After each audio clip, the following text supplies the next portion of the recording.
La bonne nouvelle du jour, c'est une suite pour les films La Chute de la Maison Blanche et La Chute de Londres. Deux films assez spéciaux. Moi, la première fois que j'ai regardé La Chute de la Maison Blanche, je m'attendais à un gros navet et j'ai trouvé ça assez sympathique et presque la même chose pour le deuxième. Alors surtout concernant le premier, il faut savoir qu'un petit peu avant ou un petit peu après, il y avait un autre film qui était sorti qui s'appelait White House Down, tout ça en France, donc à peu près le même titre et le même scénario, sauf que dans l'autre, il y avait quand même Jamie Foxx et dans La Chute de la Maison Blanche, il y avait Gerard Butler, qui est pas l'acteur que je connaissais le plus, un acteur anglais qui a fait des tas de choses, mais finalement aujourd'hui on le connaît vraiment pour ces deux films, La Chute de la Maison Blanche et La Chute de Londres, d'autant plus qu'il en est coproducteur. Ça raconte l'histoire du chef de la sécurité du président qui protège le président. La Maison Blanche aux États-Unis se fait attaquer, il le protège, et puis Londres se fait attaquer quand le président des États-Unis y est, il le protège aussi. La bonne nouvelle, c'est qu'il devrait y avoir donc une suite à tous ces films qui sont désormais des classiques, donc un troisième film pour protéger le président américain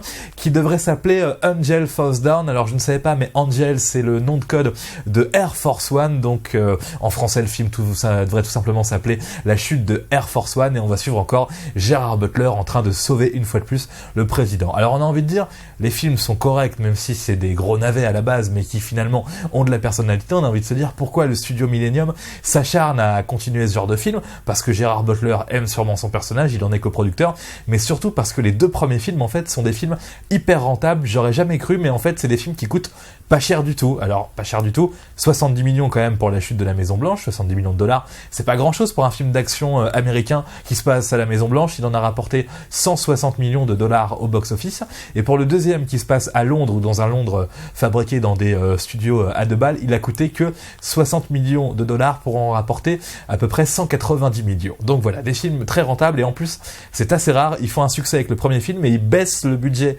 du deuxième film, et là il suffit de réfléchir un petit peu, le troisième film qui se situera dans un avion pourrait finalement coûter encore moins cher, parce que voilà, le studio, le tournage dans un avion c'est assez simple, on a un studio qui ressemble à un avion, on tourne à l'intérieur. Évidemment ça peut faire penser au film, à l'excellent film Air Force One, ça peut faire aussi penser à un film un peu plus récent qui s'appelait Non-Stop, qui racontait l'histoire d'un Sky Marshal qui est dans un avion à peu près pris en otage, c'est avec Liam Neeson, et c'est vrai que les films d'enfermement en avion ont de la personnalité, et en plus quand on y réfléchit,